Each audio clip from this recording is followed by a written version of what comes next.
নবম শ্রেণীর ছাত্রছাত্রীদের প্রোগ্রেস টিউটোরিয়াল ইউটিউব চ্যানেলে স্বাগত।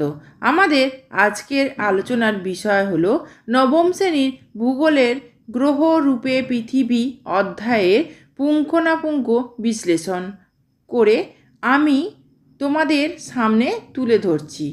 আজ তৃতীয় পর্ব। আগের ভিডিওতে দ্বিতীয় পর্ব আলোচনা করা হয়েছে, চ্যানেলে ভিডিওটি আছে, তোমরা একটু দেখে নিও। আজকের ভিডিওটি নবম শ্রেণীর ছাত্রছাত্রীদের জন্য ভীষণ গুরুত্বপূর্ণ, তাই ভিডিওটি প্রথম থেকে শেষ পর্যন্ত অবশ্যই দেখো। আর একটা কথা, প্রোগ্রেস টিউটোরিয়াল এমন একটি চ্যানেল যেখানে নবম দশম শ্রেণীর প্রথম, দ্বিতীয় ও তৃতীয় পর্যায়ক্রমিক মূল্যায়নের কোশ্চেন প্যাটার্ন অনুযায়ী বিভিন্ন ধরনের প্রশ্ন ও উত্তর আলোচনা করা হয়ে থাকে। চলো আজকের ভিডিওটি শুরু করা যাক। আজকের আলোচনার বিষয় গ্রহগুলি পৃথিবীর তুলনায় আকার ও বিশেষত্ব দেখো। বুধ গ্রহ, এই গ্রহ পৃথিবীর তুলনায় 3 গুণ ছোট। বিশেষত সূর্যের সবচেয়ে কাছে গ্রহ, সূর্য থেকে দূরত্ব 5.8 কোটি কিমি। এটি ধূসর রঙের হয়। আবর্তনের সময় 58 দিন 17 ঘন্টা, পরিক্রমণের সময় 88 দিন। এবারে দেখো শুক্র গ্রহ, পৃথিবী প্রায় সমান মাপের, সূর্য থেকে দূরত্ব 10.7 কোটি কিলোমিটার, সৌরজগতের উষ্ণতম গ্রহ এটি। এর আবর্তনের সময় 243 দিন, পরিক্রমণের সময় 225 দিন।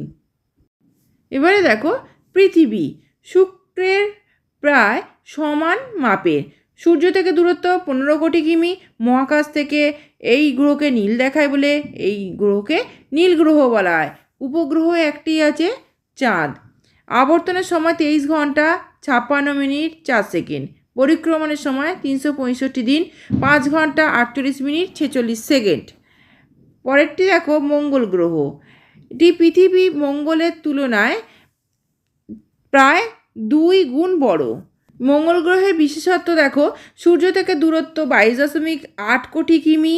এই গ্রহকে লাল গ্রহ বলা হয়। আবর্তনের সময় 24 ঘন্টা 37 মিনিট, পরিক্রমণের সময় 687 দিন। এবারে দেখো বৃহস্পতি গ্রহ, পৃথিবীর তুলনায় প্রায় 11.2 গুণ বড়। সূর্য থেকে দূরত্ব 77.8 কোটি কিমি। এই গ্রহকে ঘিরে লাল, হলুদ, খয়েরি প্রভৃতি নানা রঙের বলয় দেখা যায়। উপগ্রহ সংখ্যা 67, আবর্তনের সময় 9 ঘন্টা 50 মিনিট, পরিক্রমণের সময় 12 বছর। পরেরটি দেখো শনি গ্রহ, পৃথিবীর তুলনায় প্রায় 9.5 গুণ বড়। সূর্য থেকে দূরত্ব 142.7 কোটি কিমি।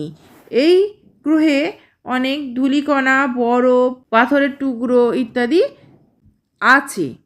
উপগ্রহের সংখ্যা 53, আবর্তনের সময় প্রায় 10 ঘন্টা, পরিক্রমণের সময় 29 বছর 6 মাস। এবারে দেখো ইউরেনাস, পৃথিবীর তুলনায় প্রায় 4 গুণ বড়। বিশেষত কি, সূর্য থেকে দূরত্ব 287 কোটি কিমি। এই গ্রহের রং সবুজ, শীতলতম গ্রহ। উপগ্রহের সংখ্যা 27টি, আবর্তনের সময় 17 ঘন্টা, পরিক্রমণের সময় 84 বছর।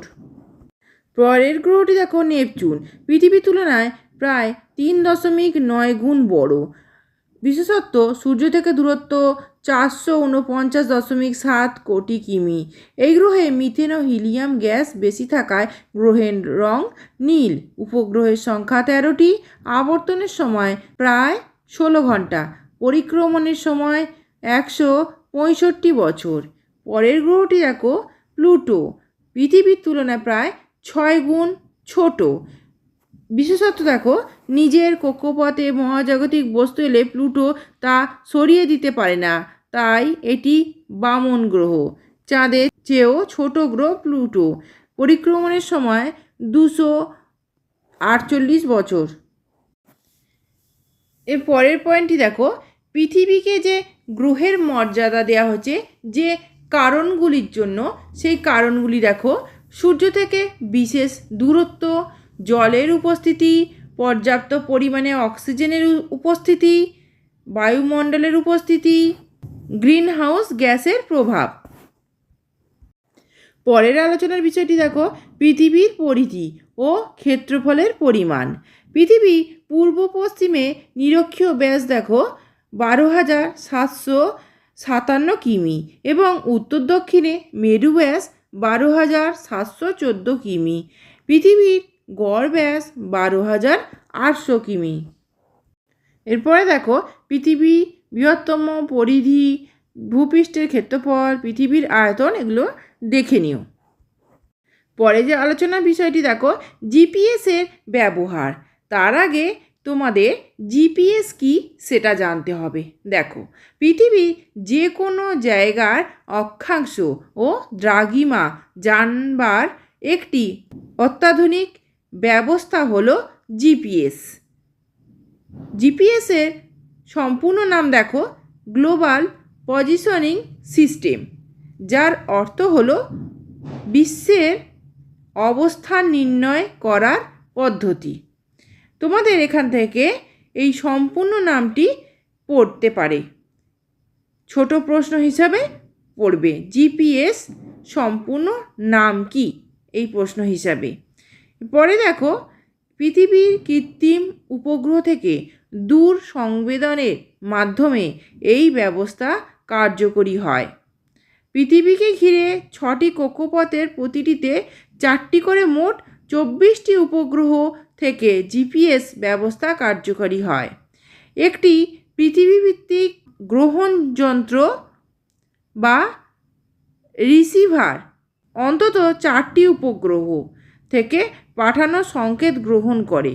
উপগ্রহগুলি 12 ঘন্টায় উত্তর দক্ষিণে সূর্য সমলয় কক্ষে বা পূর্ব পশ্চিমে ভূ সমলয় কক্ষে একবার পৃথিবীকে প্রদক্ষিণ করে। এদের পাঠানো শব্দ তরঙ্গ গ্রহণ যন্ত্রে ধরা পড়ে এবং তার পর্দায় ভূপৃষ্ঠের নির্দিষ্ট স্থানের অক্ষাংশ, দ্রাঘিমা ও সমুদ্রতল থেকে উচ্চতা ফুটে ওঠে।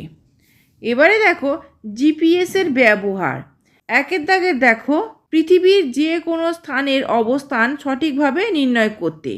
দুয়ের দাগে দেখো, দেশের প্রতিরক্ষার কাজে জিপিএসের গুরুত্ব অপরিসীম, যেমন শত্রুপক্ষের অবস্থান সঠিকভাবে নির্ণয়, রকেট ও ক্ষেপণাস্ত্রের দিক নির্ণয়। তিনের দাগে দেখো, বিমান ও জাহাজ যাত্রার বিমানের পাইলট বা জাহাজের নাবিকরা এই যন্ত্র ব্যবহার করে উচ্চতা ও অবস্থান নির্ণয় করে। পরেরটি দেখো, ঊর্ধ্ব বায়ুমণ্ডলের আবহাওয়া জানতে। পরেরটি দেখো, সময় ঠিক করতে। 5 দাগে ত্রাণ ও উদ্ধার কাজে। 6 দাগে জ্যোতির্বিজ্ঞান চর্চায়। 7 মৎস্য শিকারে। 8 জরিপ করা, মানচিত্র তৈরি ও ভৌগোলিক তথ্য প্রক্রিয়া সংক্রান্ত কাজে। 9 দাগে দেখো, বর্তমানে অচেনা পথে গাড়িকে পথ দেখাতে এই যন্ত্র ব্যবহার করা হয়। 10 আজকাল দুর্ঘটনাস্থল বা অপরাধীদের অবস্থান চিহ্নিত করতে জিপিএস ব্যবহার করা হয়ে থাকে। 11 দামি মোবাইলেও জিপিএস থাকে। এই ধরনের ভিডিওগুলি পেতে চ্যানেলটি অবশ্যই সাবস্ক্রাইব করে রেখো এবং বেল আইকন প্রেস করে অল নোটিফিকেশন অন করে রেখো। এছাড়া ভিডিওটিকে লাইক, কমেন্ট, শেয়ার করো। আজকের আলোচনা এই পর্যন্তই। আমি যে ক্লাসগুলো তোমাদের নেব সেগুলো অবশ্যই ফলো করো। বাড়িতে তো অবশ্যই পড়ছো, তোমাদের টিউটররা পড়াবেন, তোমাদের বিদ্যালয়ে শিক্ষক শিক্ষিকারা পড়াবেন। এছাড়া আমি তোমাদের জন্য অনেক ক্লাস নিয়ে আসছি, ইতিহাস, ভূগোল এবং বাংলা, সেগুলো তোমরা ফলো করো। এই ভিডিওটি যদি ভালো লেগে থাকে তাহলে অবশ্যই লাইক, কমেন্ট, শেয়ার করো এবং চ্যানেলটিকে অবশ্যই সাবস্ক্রাইব করো। এছাড়া প্রোগ্রেস টিউটোরিয়াল ফেসবুক পেজটি লাইক ও ফলো করে রেখো। আজকের ভিডিও এই পর্যন্ত। ধন্যবাদ।